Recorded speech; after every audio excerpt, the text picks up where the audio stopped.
What's up everyone, Dit Commando here and welcome to the channel guys. My name's Ryan and I'm a former Royal Marines Commando from the United Kingdom, and today, keeping up with the theme, we're reacting to the most feared soldier, the one-man army with 116 kills. So we're having a bit of an infographics week this week, as you can tell. We're reacting to loads of their stuff. They've got a great military playlist, guys, so the link is in the description. Make sure to go check them out. Everyone knows infographics, they're like the greatest YouTube channel ever. I love watching their stuff, so it's a privilege to be able to react to their content, guys, so make sure you go show them some love. But yeah, if you do like this one, drop a like, share and subscribe. It really does help me out an awful lot, guys. If you're not subscribed or logged in, most people don't realize, you know, you've got to actually log in on a YouTube channel, on your YouTube, and then subscribe to the channel. Most people don't realize that. But yeah, anyways, enough of this, let's just get straight into it. Arthur Wehrmuth crawled through the mud of the Philippine jungle. He paused to let a squad of Japanese soldiers march past. Once he was in the clear, Wehrmuth continued to stealthily make his way through enemy territory. He spotted a small hill that overlooked an enemy camp. Wehrmuth made his way to the ridgeline and took aim at the Japanese soldiers below, then unleashed a rain of lead from his Thompson submachine gun. The confused soldiers shouted, "How did American troops get behind us?" What they didn't know was that the Americans causing so much chaos and destruction was actually only one man, a man who would later be called the one-man army of Bataan. Arthur Wehrmuth was assigned to Company D of the 57th Infantry during World War II. What made this squad unique was that it consisted of mostly Filipino soldiers. A small group of American soldiers, including Wehrmuth, was attached to the 57th Infantry. The squad itself was nicknamed the Filipino Scouts, as their main mission was reconnaissance and infiltration behind enemy lines. Sent to the I wonder why they decided to put that squad mainly with Filipino members. I wonder what their intention was with that. If anyone actually knows the reason behind it, can you drop me a comment? I would love to know. Philippines in 1941, it didn't take long before Wehrmuth was promoted to the rank of captain of the Filipino Scouts. As the much larger Japanese force pressed forward, Wehrmuth and his men repelled attack after attack. They were heavily outnumbered and outgunned, but with Wehrmuth's leadership they caused numerous setbacks for the Japanese army. In January of 1942, the Japanese launched an offensive against the Allied forces. It seemed that the American and Filipino soldiers would be overrun and the islands would be lost, but Wehrmuth had other plans. He grabbed his Thompson submachine gun, two .45 caliber pistols, and as many grenades as he could carry.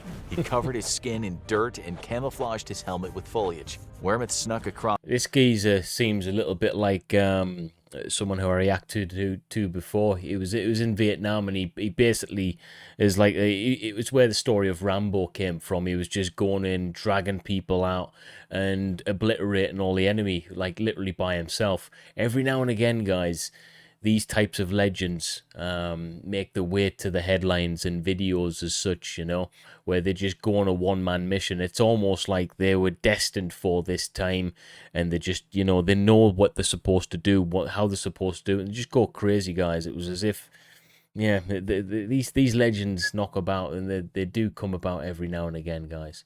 Across enemy lines and hid in the dense jungle. He waited for a Japanese patrol to pass by. Eventually, a heavily armed squad crossed his path. He was so well hidden that one of these soldiers almost stepped on him. The enemy squad was heading toward the Allied lines. Wehrmuth knew that if he stayed with the squad, he would be able to surprise them from behind once they were engaged with the Allied forces. As the last Japanese soldier passed, Wehrmuth stepped to the end of the line and followed the Japanese soldiers as if he were one of their own. They proceeded miles through the dark jungle, the Japanese unaware that Wehrmuth had infiltrated their ranks. When the soldier in front of him made too much noise, Wehrmuth shushed him. The Japanese squad neared the fortified position of the Philippines. Right, hang on. Infographics is great for a lot of stuff, but they're known for adding the odd thing in that might not be true. Now, do you reckon that that's actually true? That he actually told one of the soldiers to quieten down a little bit? I don't know. I don't know, guys. I'm going to say no on that one, but let me know your thoughts in the comments. Philippine scouts. Wehrmuth did not want to get caught in the crossfire from his own soldiers, so he decided it was time to get away, but not before causing a little chaos. Wehrmuth purposefully stumbled into the soldier directly in front of him. As he pretended to grab onto the man for support, he handed him a live grenade. Wehrmuth gave the enemy soldier a shove and then dove into the protection of the jungle. The Philippine scouts could hear screams from in front of him. All of a sudden, the grenade went off, taking enemy soldiers with it. More importantly, the explosion gave away the position of the Japanese squad. The the Philippine scouts, with the help of Weymouth from behind, made quick work of the enemy troops. It was acts of courage and destruction like this that earned Weymouth the Japanese title the Ghost of Bataan, a name that he rightfully deserved, as each one of his adventures behind enemy lines got crazier and crazier. Although Weymouth was a one... You've got to have a lot of courage to do that, guys. And by courage, what I mean is you can't be a regular person.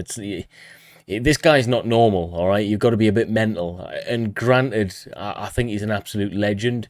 He's obviously crazy, you know, because I know loads of soldiers, professional, brave, you know, determined. They've got guts, they've got guile. But the ones that really stand out is the ones that got, you know, got a few screws loose. Now, I'm not meaning that in a horrible way either. The best soldiers, the very best soldiers, are normally lacking something mentally, and this guy's clearly crazy, man. But hey, what do I know? Man army and could cause mayhem by himself, he often worked with his close friend and brother-in-arms, Jock. Jock was a massive 6'4", 220-pound Filipino soldier. As they fought together, they quickly became friends who always had each other's backs. Weymouth liked work. Aren't the Philippines aren't they notoriously small people as well? Yeah, one of my aunties is from the Philippines, and they're all tiny, really, aren't they? Working alone, but Jock was adamant he go with his captain as backup whenever Weymouth volunteered for a dangerous mission. Jock saved Weymouth's life on more than one occasion. The most notable time this happened was on a mission to uncover a Japanese tap into the Allied communication systems. This mission was so astounding that a portrayal of it would end up in wartime gum packages back in the United States. It had become obvious that the Japanese were able to tap into the Allied communication lines. They seemed to know too much about Allied movements and plans. The commanders asked for volunteers to scout the wires along the front lines to find and disrupt the Japanese wiretap. Weymouth was the first to volunteer. Jock immediately stepped forward to join his captain. They set out together to locate and dismantle the deadly problem. The two men made their way through the damp jungle. They had to dodge poisonous snakes, deadly spiders. This is the thing, guys. Infographics can portray a lot of the information in the way they do, you know, but there's one thing that they can't portray 100%. And that's how hard and how grueling and how fearsome, how tiresome, how relenting. The jungle's a relentless place, guys. Everything wants to kill you, and you just can't get that across via a few infographics. All right, you've got to understand it. You've got to have been there. I've operated in a soldiering capacity in the jungle, and it's treacherous, guys. It really is. And volunteer on these type of skirmish missions with another person, you've got to be a special type of person, trust me, guys, because it's beyond easy. It's horrifically hard, beyond your wildest dreams, honestly. And the watchful eyes of Japanese snipers. They searched and searched for the wiretap, but came up empty-handed. Weymouth and Jock started to make their way back to the Allied defensive position. On their return journey, Weymouth got tangled in what seemed like a vine at first. He tripped and landed in the mud. As he went to cut the vine, he noticed that it wasn't a vine at all. It was a wire. Weymouth and Jock followed the wire. Suddenly, Weymouth fell into a camouflage ditch, landing directly on top of a shocked Japanese soldier who was tapped into Allied transmissions. Weymouth pushed off the enemy soldier and drew his pistol like a cowboy in an old Western movie. He fired and killed the Japanese soldier, who was too slow to draw. Weymouth slowly made his way to the recording equipment to get a better look at how the Japanese had tapped into the Allied communication system. He was so fascinated by the technology that he did not notice two other Japanese soldiers who had crept up on him from behind. The sound of a branch snapping behind him caught his attention. Weymouth spun around, but this time he drew his gun too slowly. One of the Japanese soldiers plunged a bayonet into his arm. Wow. The rusty metal scraped along his bone and pinned him to a wall. Weymouth knew he was in big trouble. There was only one person who could save him. He called out for Jock. "Japanese! 2 more down here!" he yelled. Jock raced to where his captain had fallen into the ditch. Without hesitating, Jock jumped into the hole. He landed hard on the ground below. When Jock looked up, Weymouth was struggling in hand-to-hand combat with the Japanese soldiers. Jock pushed off the ground and launched his... Man, that situation, imagine being hit with a machete and you having to scream for your brother to come and help you out, and these two Japanese soldiers are literally trying to kill you with their bare hands. Huge body toward the assailants. He used the butt of his rifle to bludgeon one enemy unconscious. Jock next turned to the second enemy. He shoved him away from Weymouth and shot the remaining Japanese soldier. After the threat had been dealt with, Jock ran over to Weymouth to tend to his wounds. His captain had nearly passed out from the pain in his arm and loss of blood. Jock carefully removed the bayonet and bandaged the wound. He threw Wehrmuth across his soldiers and carried him back to the safety of the Allied base. If it weren't for Jock, the one-man army of Bataan might have died in that Japanese ditch. This story and the exploits of Wehrmuth made it back to the US. He was seen as a living war hero. The successful mission of finding and dismantling the Japanese wiretap by Wehrmuth and Jock made headlines. It was so well known that a drawing of the mission was placed in the wrappers of wartime gum to help fund. That is pretty cool. And just while we're on that as well, troops, you know, the slightest little nick or something on your finger, on your arm, anywhere on the body, even things that you would placidly look over and not really be too bothered about in normal day-to-day circumstances. In the jungle, that tiny little nick can be enough to literally get an infection in the whole of that limb and render you useless. I mean, this on my arm, I've cut myself a little bit there. That is enough to literally put you out of the battle if it gets infected, and things can get infected so quickly in the jungle. That's another thing. Mother Nature really is, how can I put it? She's the number one out there, okay? And if you get a little injury like that, it can be life-threatening. The war effort. Wehrmuth spent a lot of time in and out of the hospital. He would get patched up, and even before the doctor gave him the all-clear, he would ask to be sent back to his squad. His next exploit was so insane, you won't believe how he managed to get out of it alive. Allied headquarters had determined that the only way to disrupt the Japanese advance was to destroy a bridge that allowed them easy access into the area surrounding Manila. There was only one bridge in the area, but it was deep behind enemy lines. Someone needed to sneak far into Japanese-held territory and blow up the bridge, otherwise Allied forces would quickly be overwhelmed. Arthur Wehrmuth volunteered for the job. This guy's got balls of... He's got balls of steel, he's got courage and bagfuls. And I want to know what creates that kind of man. You know, there's something that's been spoken about with this great era of men, testosterone-fueled, charismatic, courageous men, and a lot of them actually died in the war, leaving with it a massive gene pool that's been watered down, so to speak. I mean, these courageous, testosterone-fueled men, how many of them were actually wiped out in these wars, creating a void almost in the gene pool of testosterone-fueled, courageous men. You know, if you think about that was wiped out, does that have an effect on the people that come after? I've actually thought about this a lot. And are we as courageous now? Are we as testosterone-fueled in persona as we were back then? I don't know. I think I don't know if we are or not, you know. And is it got anything to do with the massive amounts of lives lost in World War I and II? It's an interesting concept to think about, guys. What do you think about that? Drop me a comment below with your thoughts. Set out just before dawn when the sun was low in the sky. Most of the Japanese soldiers were still asleep at the time. Wehrmuth carried the 2 5-gallon drums of gasoline with him to create a distraction before he blew the bridge up. He made his way into the town of Calagiman, which is where the bridge was located. He stuck to the shadows of alleyways to keep out of the sight of enemy snipers and guards. Hundreds of Japanese soldiers inhabited the town. It was a main hub for transporting supplies. The plan was that once Wehrmuth set fire to the town, the Allied artillery would unleash a barrage of shells on Calagiman. This would serve as a distraction so that Wehrmuth could make his way to the bridge and detonate the TNT to destroy it. He snuck to the far end of the town and began spraying gasoline onto the walls of the thatched roof buildings. He struck a match, set the buildings ablaze, and waited for the chaos to ensue. Japanese soldiers ran out of the burning buildings on fire and screaming. They rolled on the dirt ground to put out the flames as artillery shells began falling from the sky. Wehrmuth made his way to the bridge. He tried his best to stay in the shadows, but he was running out of time. He made a break for the bridge, running up one of the main streets.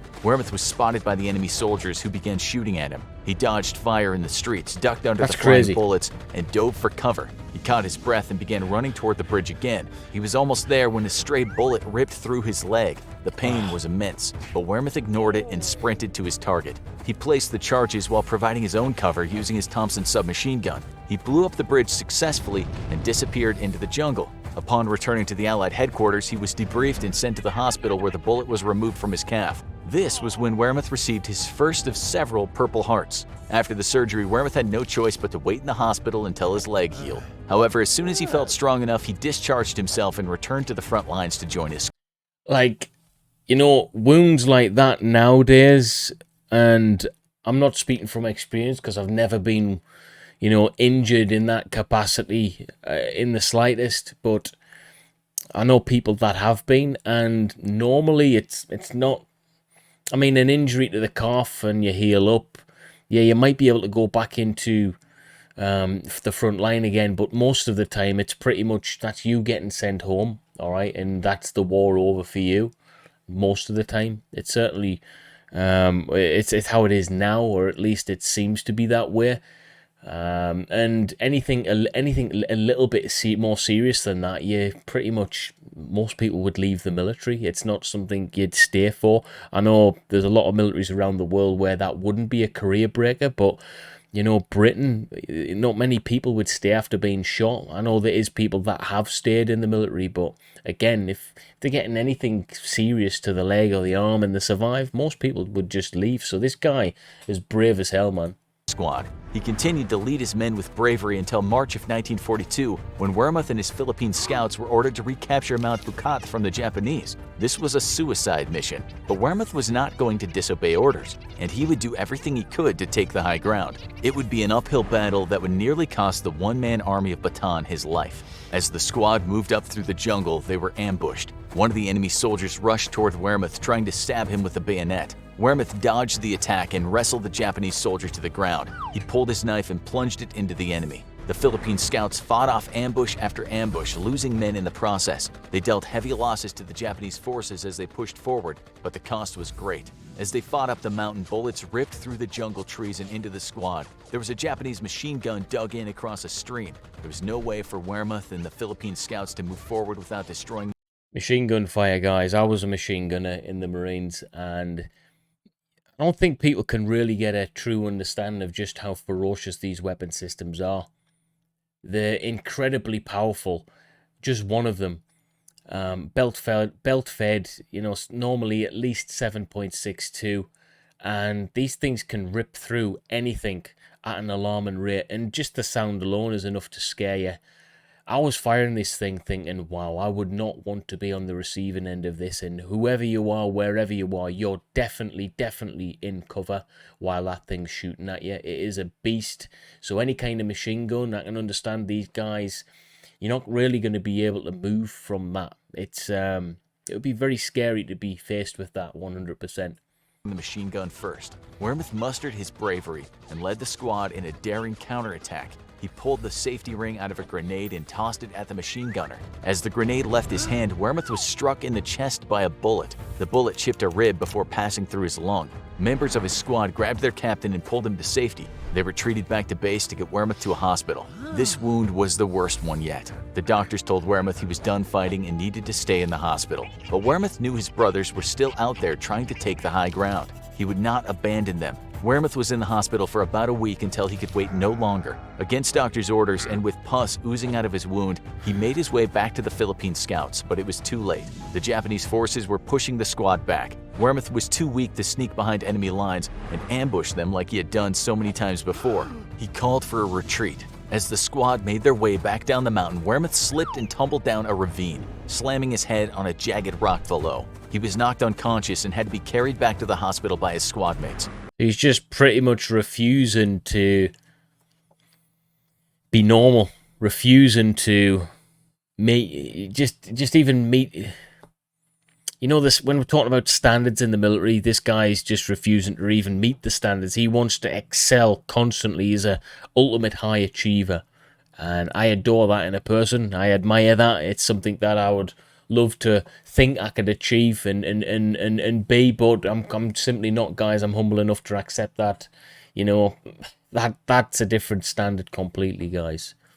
This would be the end of the reign of the one-man army of Bataan. While in the hospital, the Japanese defeated the Allied forces in the area and took all who remained captive. But his fight to survive was not yet over. Wehrmath was so wounded that he was unable to be sent into the Bataan Death March, where around 70,000 American and Filipino prisoners of war were marched 70 miles to a POW camp. Thousands of soldiers were forced on the trek and died en route to the prison. Wow. Once he recovered, Wehrmath was sent to work on building a runway for Japanese aircraft to land. He and the other men working on the project sabotaged it so the runway buckled under the weight of landing bombers and damaged them. He was then put on the Hell ship, or Maru, as one of 1,620 prisoners. Wow. This ship was bombed on December 15, 1944 by aircraft from the USS Hornet. The American ship thought the Oryoku Maru was carrying enemy troops, not prisoners of war. The mistake cost the lives of several hundred POWs, but Wehrmath survived this ordeal as well. Ow. Eventually, Wehrmath was imprisoned in Mukden, Korea, where his prison camp was finally liberated by Soviet forces in August 1945. When he was returned to the American military, he weighed almost 80 pounds lighter than at the beginning of the war. Wow. Wehrmath was finally going home, where he would receive the Distinguished Service Cross for his actions in the Philippines. He had become a household name in the United States as a war hero, affectionately called the one-man army of Bataan by newspapers and civilians alike. Arthur Wehrmath was credited with over 116 kills, received the Silver Star, and 3 Purple Heart medals. Now watch the most hardcore American sniper. Wow, guys, so 116 kills. It seems to me like it wasn't just hard for him in war, it was hard afterwards as well. He's captured, prisoner of war in many different facilities, survived all of that. Amidst all of the kind of crazy death and war and injuries and all of that stuff that he sustained, this man lived to tell the tale. And, you know, these are just one of the many American war heroes that exist out there, guys, and I think we need to be proud of these people. I'm going to be reacting to a lot more of this type of content, so please make sure you like, share and subscribe and drop a comment below. I'd like to speak to you guys, but other than that, have a great day wherever you are, and thanks for supporting the channel. Peace.